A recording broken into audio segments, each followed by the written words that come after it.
Les syndicats d'enseignants ont décidé d'intensifier les moyens de pression pour faire pression justement auprès du gouvernement pour qu'il change sa façon de voir les choses. Lui qui veut imposer des changements importants à l'intérieur des écoles dans les conditions de travail des professeurs. Êtes-vous d'accord avec ces nouveaux moyens de pression? Le Québec parle.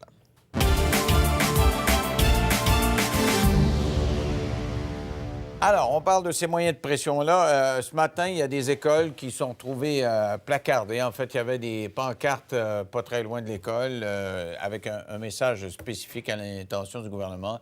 Écoutez, vous nous en demandez trop. Avec les coupures au niveau des spécialistes, avec de plus en plus d'étudiants à l'intérieur de chaque classe. On parle, dans certains cas, de 35 élèves. On va déborder, ça n'a pas de bon sens. On n'aura plus le temps de faire ce qu'on a à faire. C'est la qualité même de l'acte d'enseignement qui est remise en cause.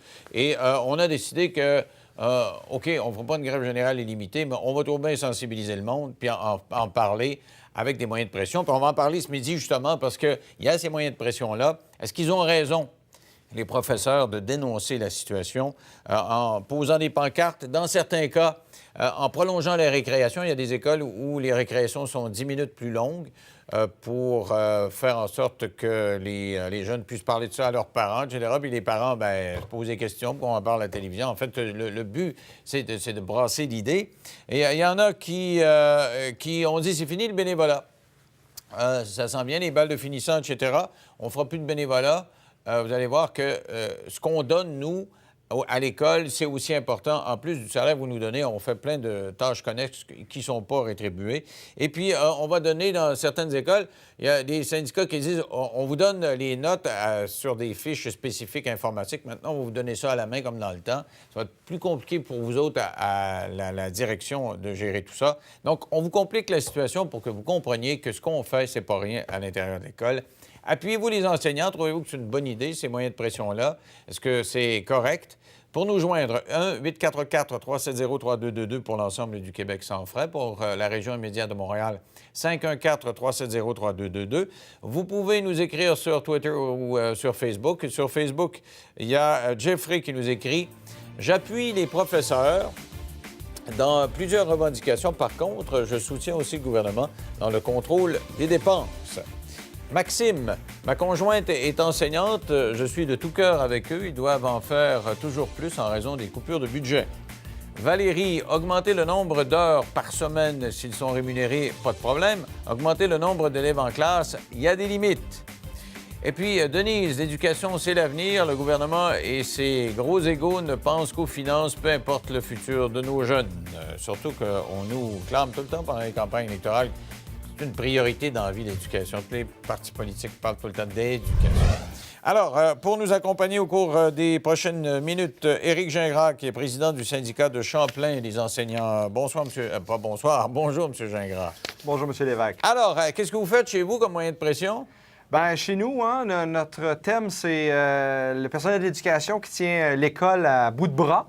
Donc, on le démontre, différentes manifestations qui ont lieu dans les rues. On le démontre aussi en allongeant les récréations, les pauses d'une dizaine de minutes, 2 fois semaine. C'est aussi beaucoup de périodes d'information. Nous étions encore hier à la commission scolaire avec les directions générales des différentes commissions scolaires qu'on représente sur la Rive-Sud, au niveau de la FSE, la Fédération des syndicats de l'enseignement, mais aussi pour le personnel de soutien, pour les professionnels. C'est-à-dire que le réseau de l'éducation ne va pas bien, puis il faut le mettre, vous l'avez dit, il faut le mettre sur la place publique, puis vous l'avez dit, les gouvernements parlent de priorité, mais ils ne le démontrent pas quand vient le temps de faire des budgets, puis c'est là qu'ils coupent. Ça, c'est vrai. Ils ne nous avaient pas annoncé qu'ils allaient bousculer comme ça le secteur de l'éducation, qui avait besoin peut-être de plus de financement que moins.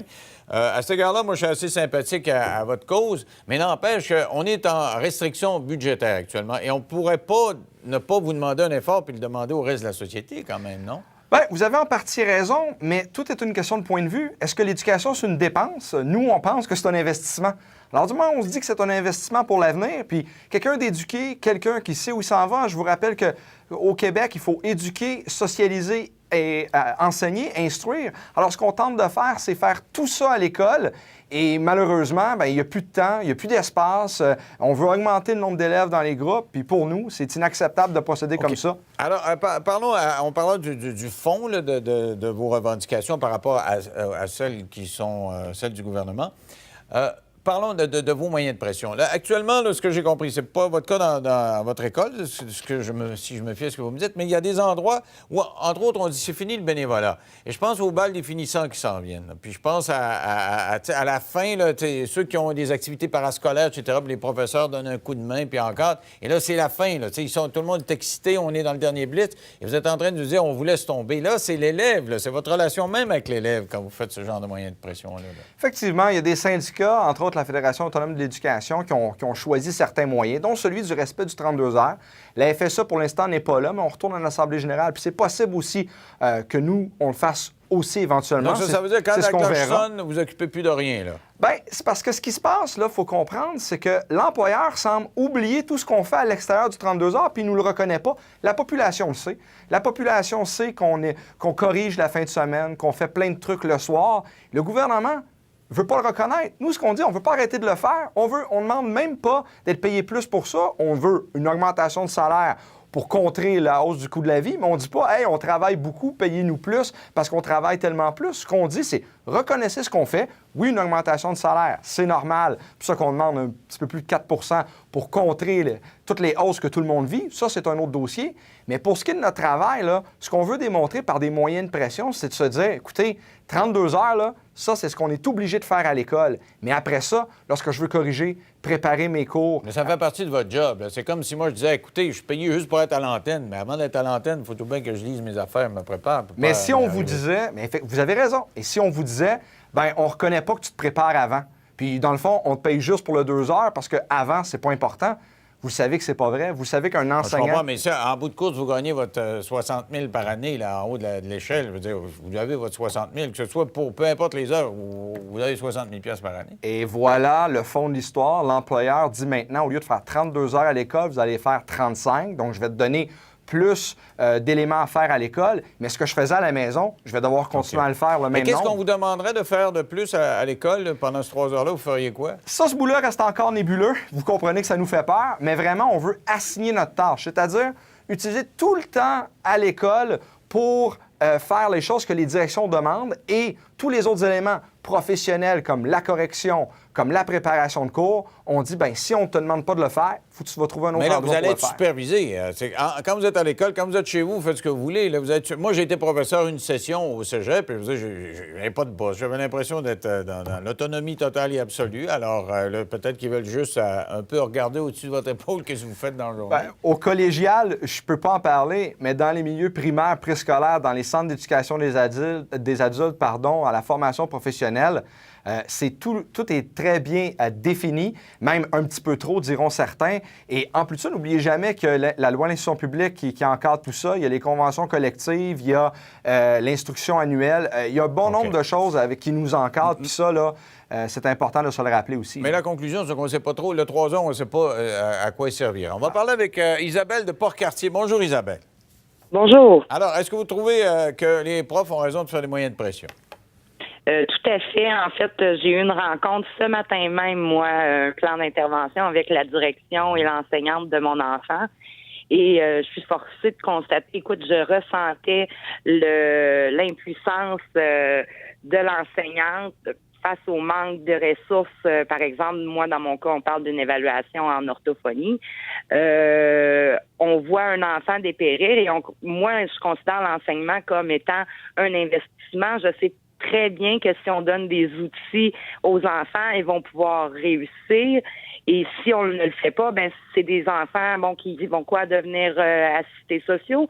Je trouve qu'on place pas l'argent au bon endroit et je l'ai ressenti dans ma discussion avec l'enseignante. On sent leur détresse et leur manque de ressources et c'est certain qu'il faut appuyer leurs revendications. Sinon, c'est nos enfants qui vont payer le coup au bout du compte. OK, merci beaucoup, Isabelle. On va parler avec Luc de Laval. Bonjour, Luc. Oui, bonjour. Moi, je trouve, j'appuie les professeurs sur le support de nos enfants, ne pas faire des coupures sur le dos des enfants. Mais ma femme travaille au gouvernement. On est donc imputé les gels de salaire qui sont annoncés, puis les difficultés de négociation qui s'en viennent. Mais je suis contre le fait de pénaliser les enfants sur les balles de finissant, sur réduire les heures d'enseignement au détriment là, des enfants pour se servir de ça pour négocier, avoir de l'impact des médias. Ça, je trouve, d'après moi, là, que c'est complètement inutile. Les commissions scolaires devraient davantage couper des tournois de golf, je pense, qu'eux autres utilisent, ou des rencontres rigolos, là, un peu comme il se fait un peu partout là, pour la formation. On devrait couper là-dedans plutôt que couper sur les services aux enfants. Mais qu'est-ce que les profs peuvent faire? Là, vous dites, moi, je compte, j'ai l'impression qu'ils prennent les enfants en otage. Qu'est-ce que vous dites à M. Gingras de faire là, pour faire valoir son point de vue? Qu'est-ce qu'il peut faire s'il faut quand même qu'il fasse sa job, qu'il n'y ait pas de récréation supplémentaire, etc.? Qu'est-ce qu'il peut faire, la grève? Bien, comme toutes les négociations, c'est à la table de négociation que ça se fait. Si les infirmières disent, nous autres, sommes en négociation, puis on arrête de soigner les patients, on s'en va où? Là? Tout le monde arrête de travailler. Les infirmières ne soignent plus les patients. Okay. Les professeurs n'enseignent plus aux enfants. Tout le monde sur son bord arrête de travailler. Non, c'est pas comme ça qu'on se fait une négociation. Qu'est-ce que vous répondez, M. Gingras? Monsieur, il a tellement raison parce que les enseignants, le personnel de soutien que je représente aimeraient tellement ne rien faire de tout ça, pouvoir enseigner, être avec les gens dans les milieux. Mais la réalité, c'est que si on ne le fait pas, on ne parle pas d'éducation au Québec. Et à ce moment-là, le gouvernement fait ce qu'il veut. 1 milliard qui a été coupé dans les 5 dernières années, on n'a presque pas entendu parler. On n'était pas en revendication, on n'était pas en moyen de pression. Là, on en parle, on change de ministre. Le ministre continue à ne rien dire ou dire des choses qu'on n'aime pas nécessairement entendre. Et à ce moment-là, ben nous, il faut utiliser les moyens qu'on a. Mais est-ce que vous devez mettre en péril les balles de finissant? Ce que Luc dit, c'est pas drôle pour les jeunes. Là. C'est rendu extraordinaire maintenant, un bal des finissants, plus que ça l'était dans notre temps. Mais est-ce que priver une génération, une strate, une cohorte de ce bal-là, c'est une bonne idée?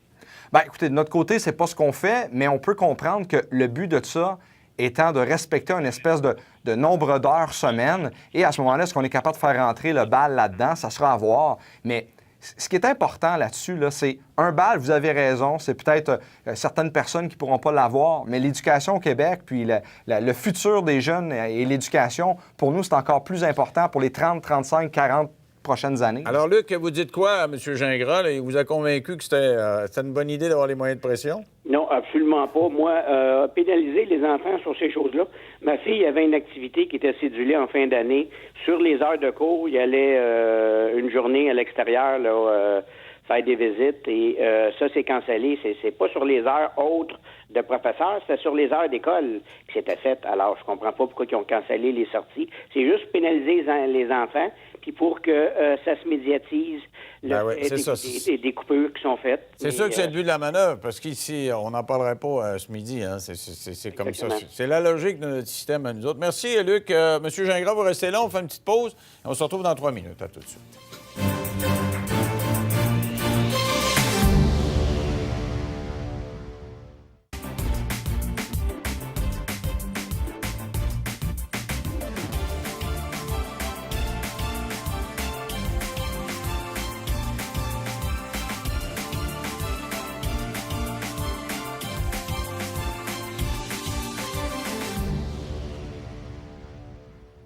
Alors, êtes-vous d'accord avec les moyens de pression qui sont tenus par les professeurs un petit peu partout au Québec, différents moyens de pression, prolongation des récréations, notes d'examen qui sont remises à la main, fini de bénévolat dans certains cas, on a installé des affiches dans d'autres. Avec moi, M. Éric Gingras, qui est président du syndicat des enseignants de Champlain. On va parler avec Odette de Montréal. Bonjour, Odette.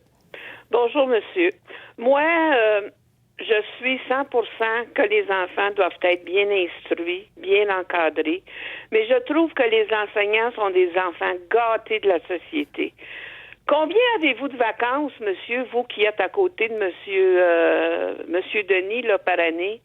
Je suis certaine qu'il y a plusieurs mamans et papas qui n'ont pas les journées de vacances que vous avez et que ces papas et ces mamans passent plus de temps à la maison à montrer à leurs enfants puis à les enseigner parce qu'à l'école, si on demande à un professeur après l'école, pouvez-vous m'aider? Oh non, moi j'ai fini.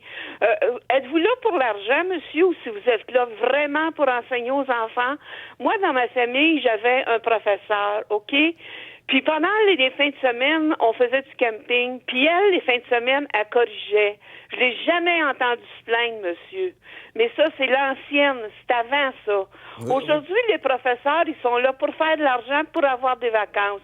Je m'excuse, monsieur, mais je ne vous appuie pas, mais pas du tout. Donc, à la question, vous avez combien de vacances, M. Gingras, par année? Bien, les enseignants, effectivement, durant la période estivale, là, à peu près 7 semaines, effectivement, de congé.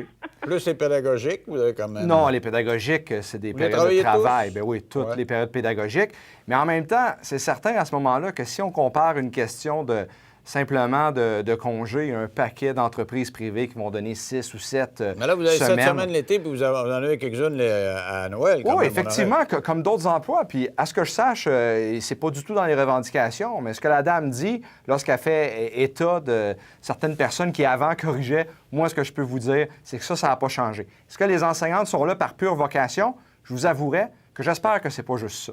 Parce qu'à un moment donné dans la vie, là, puis vous le savez, tout le monde essaie de travailler. Et oui, il y a une certaine vocation, parce qu'il faut aimer les enfants, il faut aimer ce qu'on fait. Ça, c'est certain. Mais écoutez, en même temps, là, oui, il faut avoir un salaire. Les jeunes enseignants dans le milieu, je vous rappelle, hein, les conditions sont tellement bonnes ou tellement pas bonnes, hein, si je ne veux pas être sarcastique, un enseignant sur 5 quitte l'enseignement avant 5 ans dans l'enseignement. C'est tout dire. Qu'est-ce que vous dites de ça, Odette? C'est parce qu'ils n'ont pas les d'Émilie ressources Bordelot nécessaires pour enseigner, monsieur. Puis il n'y a pas les qualités nécessaires pour comprendre les enfants. C'est pour ça que certains enseignants quittent. C'est parce qu'ils n'ont pas la vocation. Puis que vous vouliez ou non, monsieur, là, l'enseignement, c'est une vocation. C'est pas juste une profession. Et vous, M. Gingras, vous ne considérez pas ça comme une vocation? Vous venez de nous dire on peut non, il faut la payer pour... La dame vient de mettre en opposition profession et vocation. Moi, je pense que c'est une profession, effectivement. Par contre, oui, ça prend un certain degré de vocation. Ce que je veux pas, par contre, c'est qu'un enseignant, on redevienne, justement, vous l'avez dit, à l'époque d'Émilie Bordelot, là, puis qu'on fait tout, puis on n'est pas rémunéré en conséquence. Les gens ont quand même un bac de 4 ans universitaire. Donc, c'est une formation au même type que beaucoup d'autres professionnels qui ont de bonnes conditions de travail. Mais là, l'enjeu n'est pas là du tout. Puis, si on ne joue pas au gouvernement, là, on ne change pas les enjeux. L'enjeu, c'est celui d'avoir de meilleures conditions de travail pour épauler les jeunes, donner plus de services aux jeunes. Parlons pas des professeurs. Parlons du fait que là, on veut leur imposer... c'est 35 élèves qu'on voudrait vous mettre dans la classe? Ça pourrait aller jusque-là, effectivement. 35 élèves dans une classe et souvent des élèves qui ont des conditions particulières. Vous trouvez ça correct? Avec la vocation, ils devraient être capables de faire face à ça? 35 élèves, c'est un petit peu exagéré, je l'admets, mais je me dis qu'une classe de 30 élèves, oui. Moi, mon fils est handicapé, puis il a toujours été intégré dans une classe normale. Quand il y avait des sorties, soit mon mari ou moi, on prenait une journée de congé, on accompagnait notre fils dans les sorties, on aidait. Mais Odette, ils se battent pour ça, là. C'est pour qu'ils n'aient pas 35 étudiants. Vous me dites à 30, ce serait correct, mais à 35, est-ce que ça vaut la peine de se battre pour pas en avoir 35? Bien, disons que la société a changé. Il y a peut-être plus d'enfants à l'école. Puis je voudrais faire remarquer à monsieur l'autre tantôt là, qui parlait d'Émilie Bordelot, je vous ferai remarquer, monsieur, que dans ce temps-là, les enfants savaient très bien écrire, un bon français et qu'ils savaient lire. Merci beaucoup, Odette.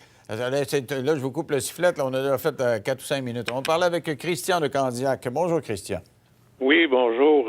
Moi, je pourrais vous dire que mon gars, moi, je les appuie à 100 je dirais que mon gars, il est rendu à 20 ans, il a à peine un secondaire 1, parce que, justement, il y avait de la surpopulation dans les classes. La plupart des classes, c'était le bordel, parce que les professeurs n'en viennent pas à bout. Puis, tu sais, le professeur, il est là pour enseigner, il n'est pas là pour élever les enfants. Puis, je vais dire, là, des enfants à troubles de comportement, il y en a de plus en plus.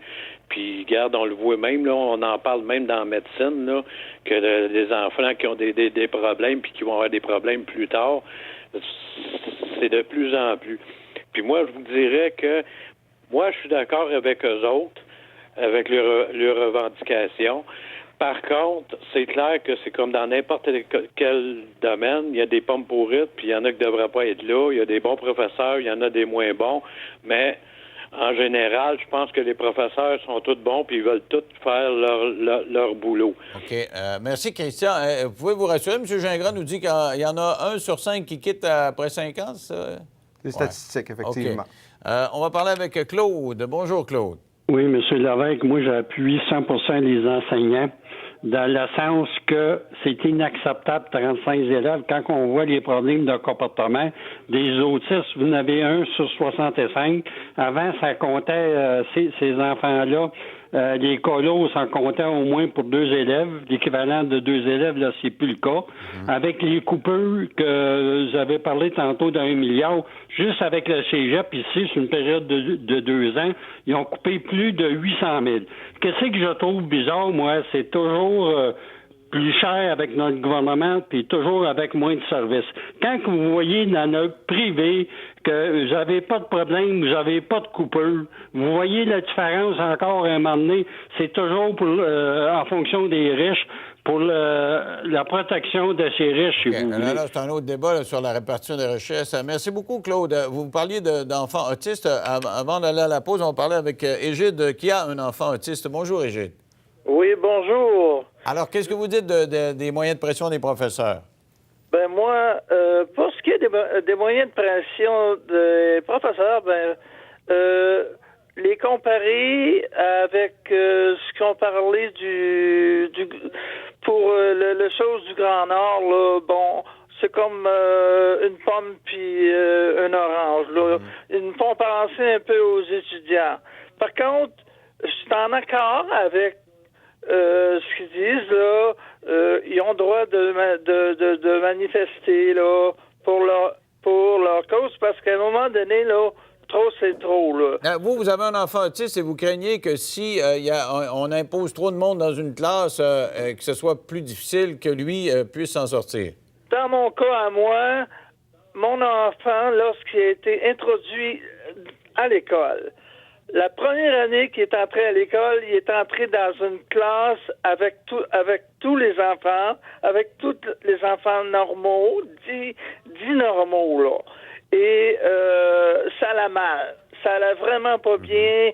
Ben, c'est sûr que ça allait pas bien, parce que, tu sais, c'est un enfant, on dit autiste, puis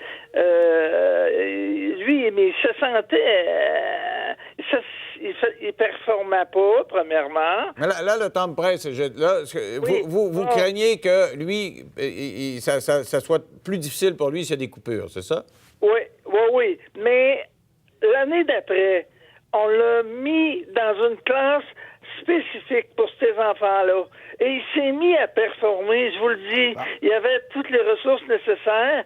Et il s'est mis à performer. Ben, moi, je suis la preuve. Donc, vous dites, si ces services particuliers-là, ça va bien, puis si on coupe les services particuliers, ça ira plus mal. Égide, c'est vraiment tout le temps que j'ai. Merci d'avoir appelé.